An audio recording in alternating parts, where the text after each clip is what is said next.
Hello friends, welcome back to my YouTube channel. आज MCQ का ये तीसरा क्लास होगा इंडियन पॉलिटी का, जिसमें जो हमारा चैप्टर है वो है संविधान में अनुच्छेद, अनुसूची और संविधान संशोधन। इस ये थोड़ा सा लंबा चैप्टर होगा। इसमें जो बहुत ही इंपॉर्टेंट क्वेश्चन है, इसमें करीब 50 से 60 एमसीक्यू हो जाएंगे। तो हम एक वीडियो में तो नहीं ये कंप्लीट हो पाएगा, तो 2-3 क्लास इस चैप्टर के चलेंगे। तो इसमें जो हमारा सबसे पहला क्वेश्चन है वो है, भारतीय संविधान की निम्न दी गई अनुसूचियों में से कौन सी एक राज्य के नामों की सूची तथा उसके राज्य क्षेत्रों का ब्यौरा देती है। जैसा कि फ्रेंड्स आप जानते हैं कि जो हमारी जो अनुसूची है, अनुच्छेद है, इसमें ये डिस्कस किया हुआ है कि कौन सा क्षेत्र किसके अंतर्गत आएगा, कोई किसी भी राज्य का क्षेत्र क्या होगा, नाम क्या होगा। तो यही पूछ रहा है कि किसी भी एक राज्य के नाम की सूची तथा उसके क्षेत्र का ब्यौरा कौन सी अनुसूची देती है।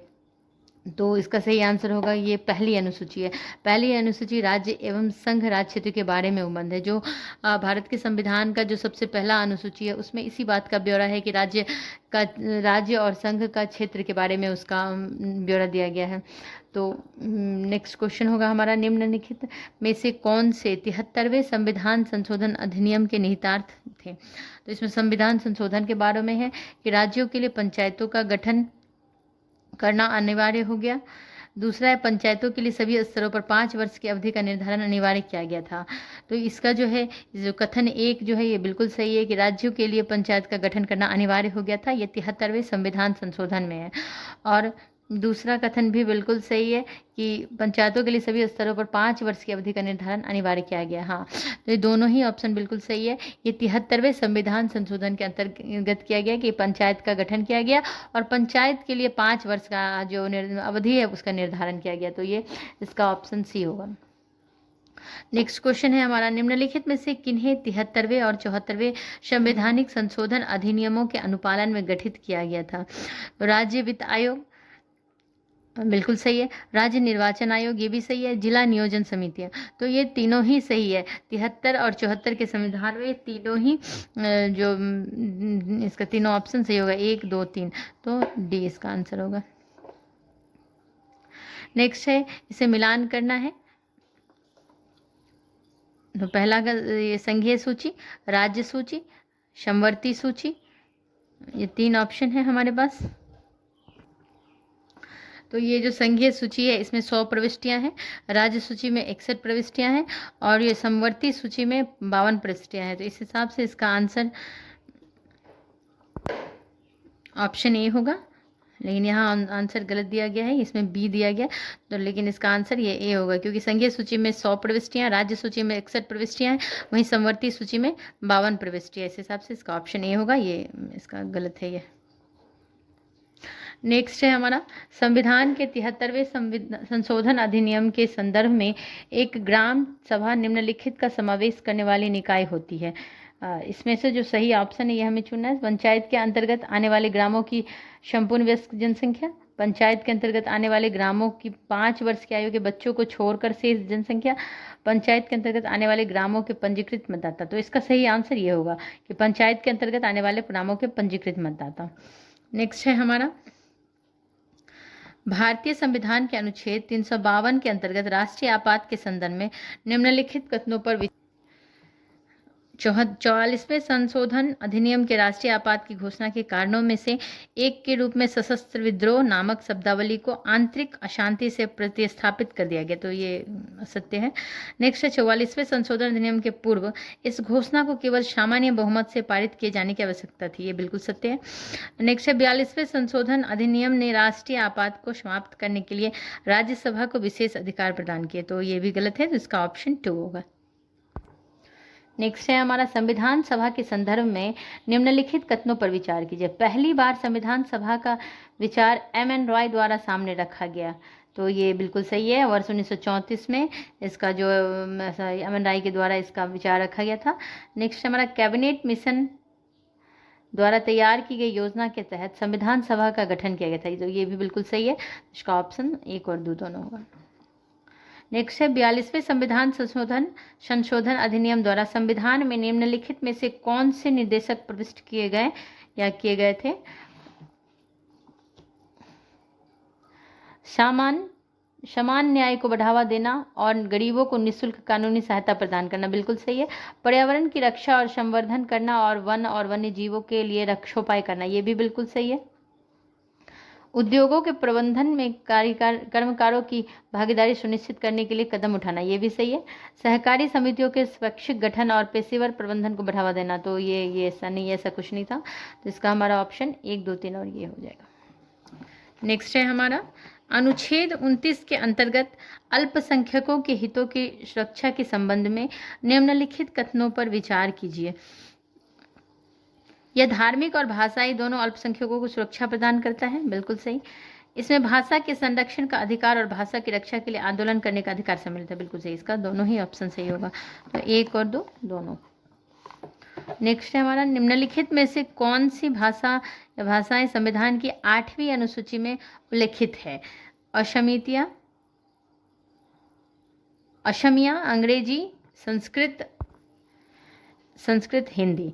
तो ये 8वीं अनुसूची में असमिया है, संस्कृत भी है और हिंदी भी है। तो अगर नहीं है तो ये अंग्रेजी नहीं है। तो 1, 3 और 4। ये जो 8वीं अनुसूची है संविधान की, उसमें 22 भाषाएं हैं। मैंने मैप के क्लास में उसे बताया है कि ये 22 भाषाएं कौन कौन सी हैं। अगर आपने नहीं देखा है तो हमारे चैनल पर मैप का एक क्लास है, मैं उसे कंटिन्यू नहीं कर पाई, 2-3 क्लास ही हुए हैं। उसी में मैंने 22 भाषाओं के बारे में बताया है। अगर आप इंटरेस्टेड हैं तो प्लीज़ आप जा करके मेरे प्लेलिस्ट में जा करके उसे एक बार अवश्य देखेंगे कि ये 22 भाषाएँ कौन सी भाषाएँ हैं, जिसके अंतर्गत अंग्रेज़ी नहीं है। नेक्स्ट है हमारा भारतीय संविधान का अनुच्छेद 14 निम्नलिखित में से किनका प्रावधान करता है? किसी भी व्यक्ति के पक्ष में किसी प्रकार के विशिष्ट विशेषाधिकारों का अभाव, सभी परिस्थितियों के अंतर्गत उपचार की समानता, तो ये नहीं है। वर्ग विधान ये भी गलत है। किसी भी व्यक्ति के पक्ष में किसी प्रकार के विशिष्ट विशेषाधिकारों का अभाव, भारतीय संविधान का अनुच्छेद 14 निम्नलिखित में से किसका प्रावधान करता है? तो किसी भी व्यक्ति के पक्ष में किसी प्रकार के विशेषाधिकारों का अभाव, तो इसका ऑप्शन ए होगा। इसका ये मतलब है कि इसमें जो अनुच्छेद 14 है, इसमें यह उल्लेख किया गया है कि जो भारत के राज्य के किसी भी व्यक्ति को विधि के समक्ष जो है वो समानता का अधिकार, जो आप अनुच्छेद 14 पढ़ेंगे उसमें यही है कि समानता का अधिकार मिलेगा, उसे वंचित नहीं किया जाएगा विधि के समक्ष। तो डिटेल में जब हम पॉलिटी पढ़ते हैं तो ये सब हमारे दिमाग में कहीं ना कहीं बैठता है कि भाई जो अनुच्छेद है अलग अलग किस अनुच्छेद में किस चीज़ की बात की गई है। यहाँ हम MCQ पढ़ रहे हैं तो हम जो रिलेटेड अनुच्छेद आएगा उसी को डिस्क्राइब करेंगे, और डिटेल वाला जो है हम डिटेल क्लास में पढ़ेंगे। लेकिन ये MCQ के से क्या होगा कि हमारी जो प्रिपरेशन हो रखी है उसे हम और भी मजबूत कर सकते हैं। और जिन्होंने नहीं किया है, डिटेल में नहीं क्लास किया है, तो इतने MCQ आ जाते हैं कि लगभग सारे अनुच्छेद यहाँ पे आपको मिल ही जाएंगे डिटेल में। नेक्स्ट है हमारा कि भारतीय संसद अनुच्छेद 368 के अंतर्गत अपनी शक्ति के माध्यम से संविधान के निम्नलिखित में से किन भागों का संशोधन कर सकती है? तो मूल कर्तव्य, मूल अधिकार, अनुसूचियाँ। इसका सही आंसर होगा कि ये ऑप्शन डी 1, 2, 3 तीनों, कि भारतीय संसद को यह अधिकार है कि वो हर चीज़ में ना संशोधन कर सकती है।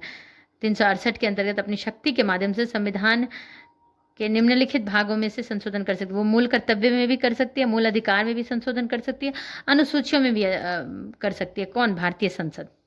तो इसका ऑप्शन डी होगा। नेक्स्ट है हमारा संविधान के अनुच्छेद 16 के संबंध में निम्नलिखित कथनों पर विचार कीजिए। पिछड़े वर्गों की पहचान न्यायिक समीक्षा के अधीन है, बिल्कुल सही है।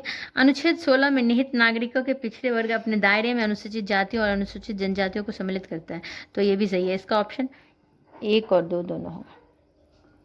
नेक्स्ट है हमारा संविधान संशोधन विधेयक को अधिनियमित होने के लिए प्रत्येक सदन में विशेष बहुमत से पारित होना अनिवार्य है।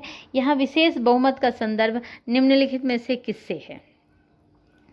प्रत्येक सदन के उपस्थित एवं मतदान करने वाले सदस्यों का बहुमत? नहीं। प्रत्येक सदन के उपस्थित एवं विधेयक के लिए मतदान करने वाले कुल सदस्यों का बहुमत? नहीं। प्रत्येक सदन के कुल सदस्यों का बहुमत एवं प्रत्येक सदन के उपस्थित एवं मतदान करने वाले सदस्यों का सामान्य बहुमत नहीं। प्रत्येक सदन के कुल सदस्यों का बहुमत एवं प्रत्येक सदन के उपस्थित एवं मतदान करने वाले 2/3 सदस्यों का बहुमत। ध्यान देंगे फ्रेंड, यहाँ 2/3 सदस्यों का बहुमत। ऑप्शन ये सही होगा। नेक्स्ट है हमारा, भारत के संविधान के संशोधन हेतु प्रक्रिया के संबंध में निम्नलिखित कथनों पर विचार कीजिए। यदि विधेयक संविधान के मूल ढांचे में संशोधन से संबंधित है तो राष्ट्रपति उक्त संविधान संशोधन विधेयक के लिए अपनी सहमति को रोक सकता है। नहीं। यदि विधेयक संविधान के संघीय उपबंधों को संशोधन करना चाहता है तो उसे आधे राज्यों के विधानमंडलों द्वारा विशेष बहुमत से अनुमोदित किया जाना चाहिए। ये भी सही नहीं है, तो इसका ना तो 1 होगा ना तो बी होगा। तो फ्रेंड्स, इस क्लास को हम यहीं रखते हैं। आज हमने 15 क्वेश्चन को कवर किया है। नेक्स्ट क्लास में भी हम इसके 15 क्वेश्चन को कवर करेंगे। तब तक के लिए थैंक यू।